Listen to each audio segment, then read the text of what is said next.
Assalamualaikum warahmatullahi wabarakatuh. Nama saya Siti Mazatu Farida binti Asarji bersama ahli kumpulan saya Nurul Insyirah binti Syafulizan dan Khairul Syamil bin Muhammad Fazi. Kami akan membentangkan tentang penjual membuat belian barang sendiri dan membuat review palsu dan kaitannya dengan kawaid fi. Seperti yang kita tahu, perniagaan yang berkonsepkan e-commerce sudah terkenal dalam kalangan masyarakat dunia dan juga lebih kurang separuh masyarakat Malaysia yang menggunakan platform e-commerce untuk membeli barangan harian mereka.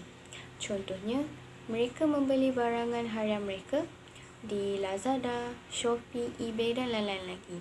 Hal ini kerana harga yang ditawarkan adalah berpatutan berbanding di kedai-kedai, serta dapat memudahkan pembeli kerana mereka tidak perlu bersusah payah keluar dari rumah agar mereka dapat membeli barang yang diperlukan dan dikehendaki.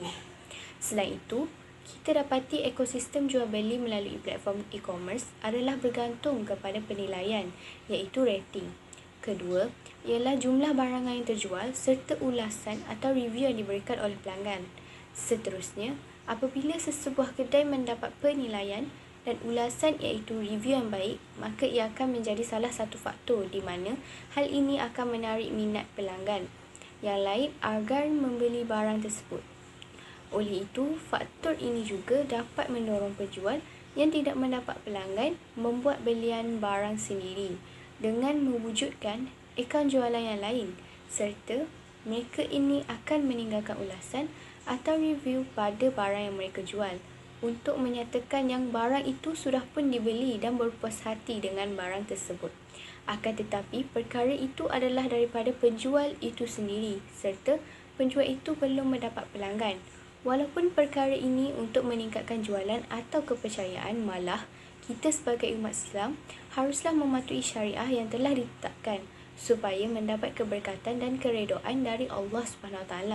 Hal ini kerana dalam satu riwayat hadis, Rasulullah SAW bersabda, barang siapa bekerja untuk anak isterinya melalui jalan yang baik lagi halal, maka bagi mereka akan mendapatkan pahala seperti orang yang berjihad di jalan Allah. Hadis riwayat Al-Baihaqi. Oleh hal yang demikian, keberkatan rezeki yang kita cari sangatlah penting bagi seseorang individu itu, terutamanya bagi mereka yang menjadi ketua keluarga yang menggunakan sumber pendapatan melalui rezeki tersebut. Okey, sekarang saya akan menerangkan definisi jual beli. Seperti yang telah kita ketahui, maksud jual beli dari segi bahasa ialah menukar sesuatu dengan sesuatu yang lain. Manakala jual beli dari segi istilah pula, suatu akad yang bertujuannya untuk memiliki sesuatu secara kekal atau sesuatu yang berupa harta atau manfaat dengan cara pertukaran harta, iaitu bertujuan untuk mendapatkan keuntungan menurut syarat-syarat tertentu. Seperti yang dinyatakan di dalam Al-Quran, hukum jual beli adalah harus, selagi mana jual beli tersebut tidak bercampur atau tidak ada perkara-perkara yang negatif atau unsur-unsur penipuan yang ditegah oleh agama Islam. Akan tetapi, hukum harus ini boleh juga berubah mengikut keadaan yang tertentu seperti wajib, makruh dan haram.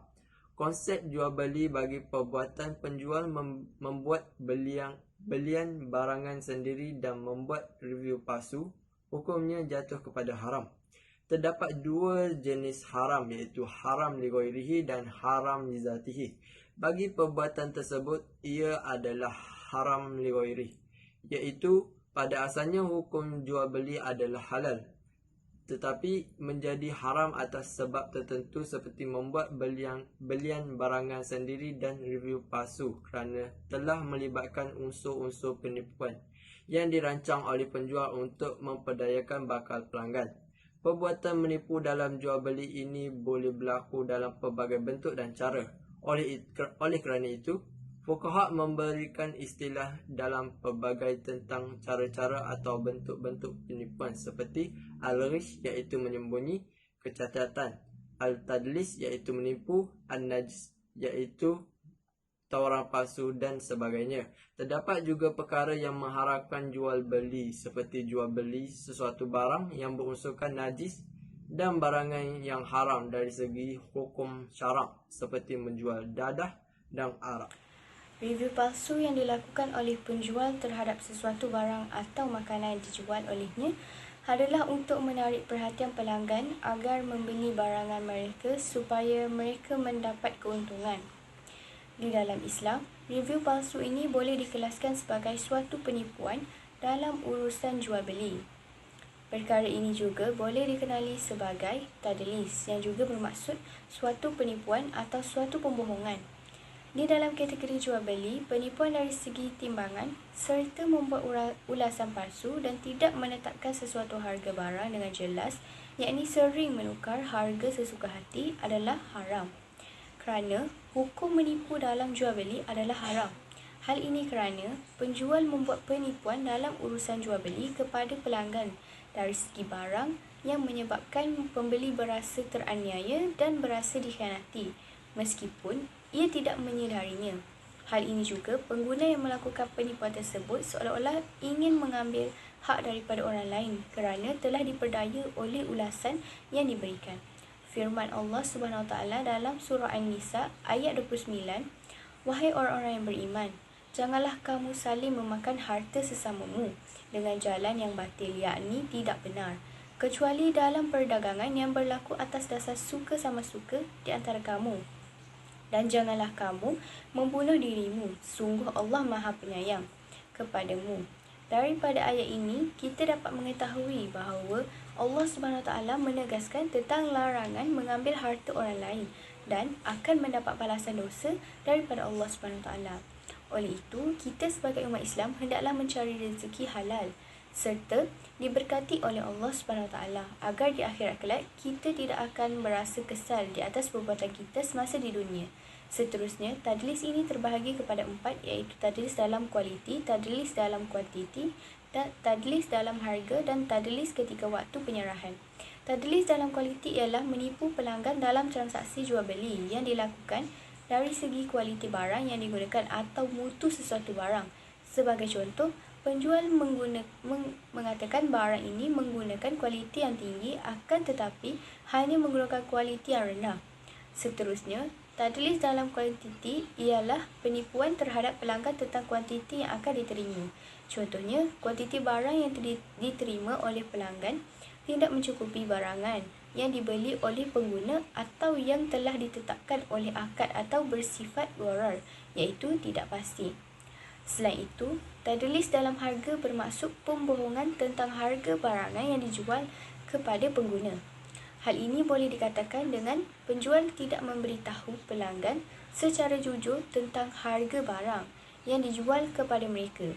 Boleh jadi penjual mengambil keuntungan berlipat ganda atau melebihi harga pokok. Akhir sekali, tadlis ketika waktu penyerahan ialah penipuan penjual terhadap pengguna dalam masa yang telah ditetapkan antara penjual dan pelanggan. Contohnya, penyerahan barang tidak sesuai dengan masa yang telah ditetapkan tanpa memberitahu notis kepada pelanggan. Seterusnya, penjual membuat pilihan barang sendiri dan membuat review palsu dan kaitannya dengan kawaid fiqh. Pertama sekali kita pergi kepada definisi kawaid fiqhiyah. Ia berasal daripada dua perkataan bahasa Arab iaitu kawaid dan fiqhiyah. Kawaid dari segi bahasa bermaksud asas dan ia merupakan asas sesuatu dan asalnya. Adapun ia dapat dilihat oleh panca indera atau berbentuk hisi, contohnya asas rumah, atau tidak dapat dilihat seperti asas agama. Dari segi istilah, bermaksud hukum kuliah atau bersifat umum yang dipraktikkan di atas semua hukum juz'i atau terperinci untuk mengetahui hukum daripadanya. Manakala fiqh dari segi bahasa bermaksud memahami sesuatu perkara. Manakala dari segi syarak bermaksud pengetahuan tentang hukum-hukum syarak yang berkaitan dengan perbuatan mukallaf yang difahami melalui dalil-dalil tafsili. Hasil gabungan perkataan kawaid dan fiqhiyah, maka terbentuklah satu istilah yang membawa maksud prinsip fiqh yang bersifat umum dalam bentuk nas yang pendek yang mengandungi hukum umum sesuai dengan bahagian-bahagiannya. Skop kaedah fiqh hanya mukallaf dan hanya dipraktikkan untuk sebahagian masalah fiqh sahaja. Seterusnya, kaedah fiqh yang masyhur iaitu mazhab Syafi'i. Sebagaimana yang kita telah pelajari di dalam subjek Qawaid Fiqhiyah tentang kaedah fiqh yang terkenal dalam mazhab Syafi'i, terdapat 5 kaedah fiqh yang terkenal, iaitu pertama, setiap perkara dinilai berdasarkan niat. Yang kedua, adat kebiasaan menjadi hukum. Yang ketiga, kesukaran membawa kepada kemudahan. Yang keempat, kemudaratan mesti dihilangkan. Dan yang terakhir, keyakinan tidak dihilangkan dengan keraguan. Dengan itu, perbuatan penjual membuat belian barang sendiri dan membuat review palsu adalah contoh perbuatan mukallaf yang dapat kita kaitkan dengan kawaid fiqh di bawah bab kaedah fiqh yang masyhur. Kaedah yang pertama iaitu kesukaran membawa kepada kemudahan. Kesukaran membawa kepada kemudahan bermaksud apabila berlaku sesuatu kesulitan, kesusahan dan kesukaran dalam melaksanakan kewajipan yang diperintahkan oleh Allah, maka Islam memberi jalan penyelesaian untuk mengatasi kesulitan yang dihadapi. Jalan keluar tersebut adalah dengan memberi beberapa kelonggaran dalam melaksanakan kewajipan tertentu. Contohnya, orang yang bermusafir diberikan keringanan dan kelonggaran dalam menunaikan solat fardu, iaitu solat secara qasar atau jamak atau kedua-duanya sekali.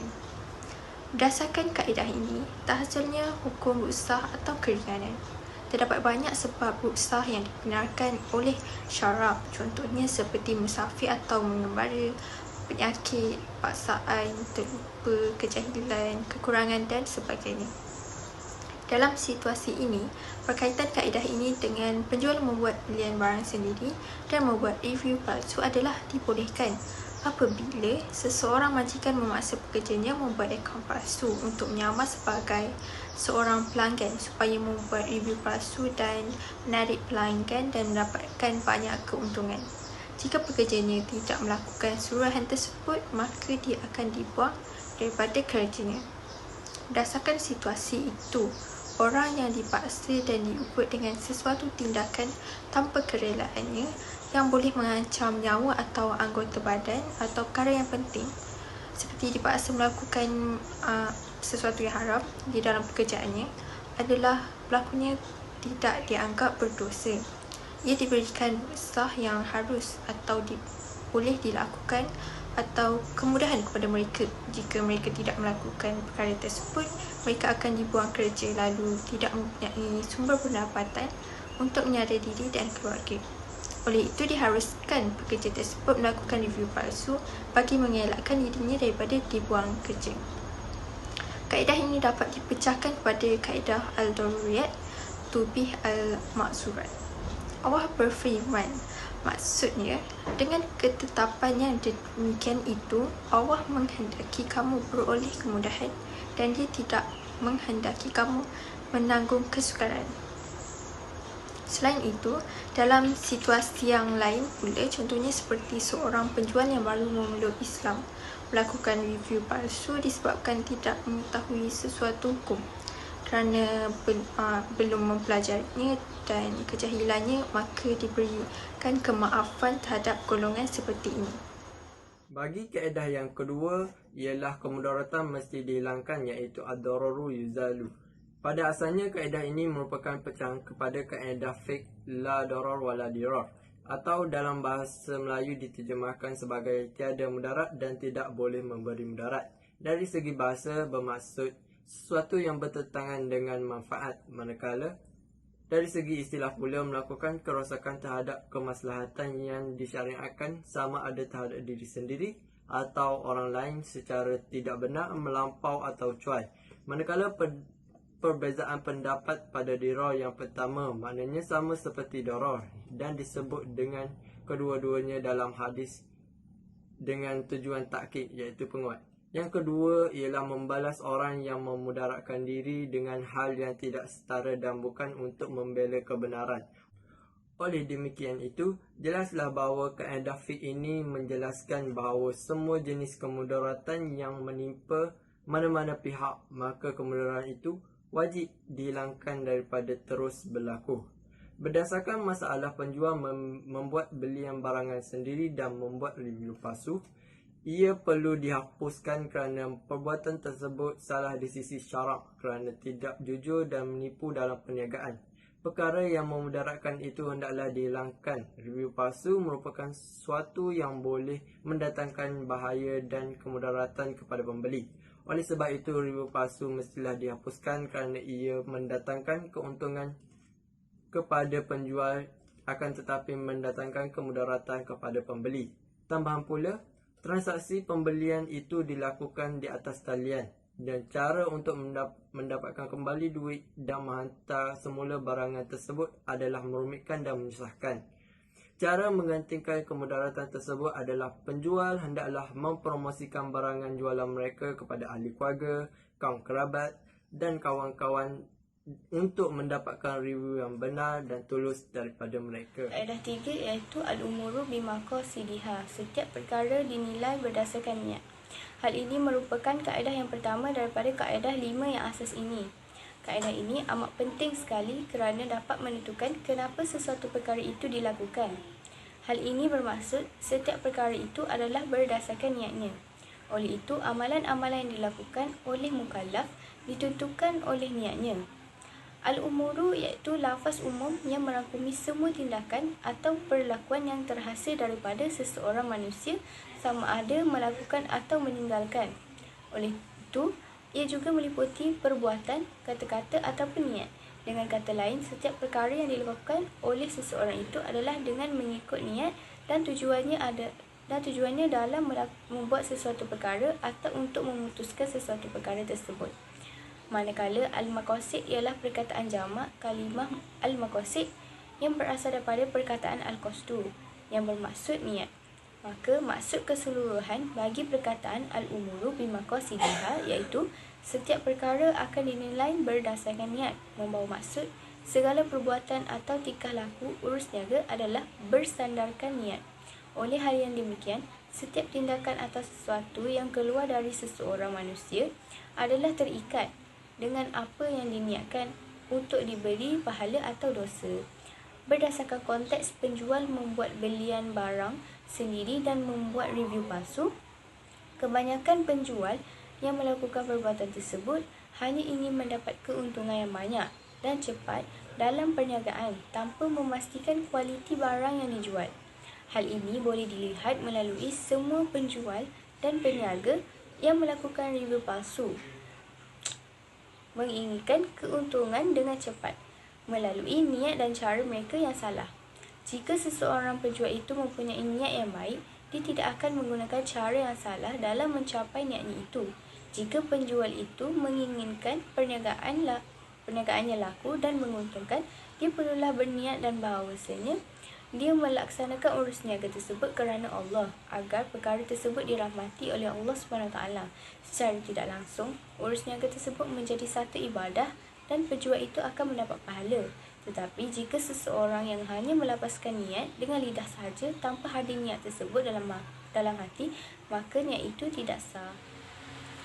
Kaedah-kaedah fiqh lain yang berkaitan dengan penjual membuat belian barang sendiri dan membuat review palsu ialah apabila berhimpun yang halal dan haram, maka dikira yang haram. Apabila perkara yang halal dan yang haram bercampur aduk dalam sesuatu perkara itu, maka ia dianggap sebagai haram. Dalam konteks penjual membuat belian barang sendiri dan membuat review palsu, jual beli adalah harus dan dihalalkan di sisi syarak. Akan tetapi, penjual membuat review palsu adalah haram kerana menipu dalam jual beli ini. Ini disebabkan oleh review palsu tersebut dapat mempengaruhi fikiran dan menarik perhatian pelanggan dengan review yang baik dan sangat bagus. Akan tetapi, review tersebut adalah palsu. Justru itu, hukum jual beli tersebut adalah haram. Bagi kaedah yang terakhir yang berkaitan dengan penjual membuat belian barang sendiri dan membuat review palsu, ialah yang haram menggunakannya, haram memperolehinya. Kaedah ini bermaksud setiap perkara yang diharamkan, haram menggunakannya, dengan itu haram memperolehinya. Penjual membuat review palsu adalah haram mengikut syarak, maka membuat akaun palsu juga haram. Penjual yang menggunakan strategi ini bagi tujuan ingin melariskan perniagaan sehingga sanggup menzalimi orang lain, maka sesungguhnya hilanglah keberkatan dari keuntungan yang diperolehinya. Penjual itu akan berasa keuntungan tidak mencukupi walaupun hasil jualan telah banyak diperolehi. Dengan itu, untuk melariskan perniagaan, penjual perlu pastikan perniagaan dimulakan mengikut syariah dan mematuhinya. Perkara ini telah disebut di dalam hadis daripada Abu Hurairah radhiyallahu anhu. Rasulullah SAW bersabda, "Wahai sekalian umat manusia, sesungguhnya Allah itu baik. Dia tidak akan menerima sesuatu melainkan yang baik pula. Dan sesungguhnya Allah telah memerintahkan kepada orang-orang mukmin seperti yang diperintahkannya kepada Rasul. Firman-Nya, wahai para Rasul, makanlah makanan yang baik-baik, iaitu halal, dan kerjakanlah amal soleh. Sesungguhnya aku maha mengetahui apa yang kamu kerjakan." Sebagai penutup, jual beli yang berlaku tersebut adalah sah sekiranya telah cukup syarat dan rukun jual beli. Namun begitu, tindakan penjual yang melakukan penipuan tersebut adalah diharamkan dan penjual perlulah menyesal dan bertaubat lalu menghentikan perbuatan tersebut kerana akan menyebabkan dosa yang berpanjangan.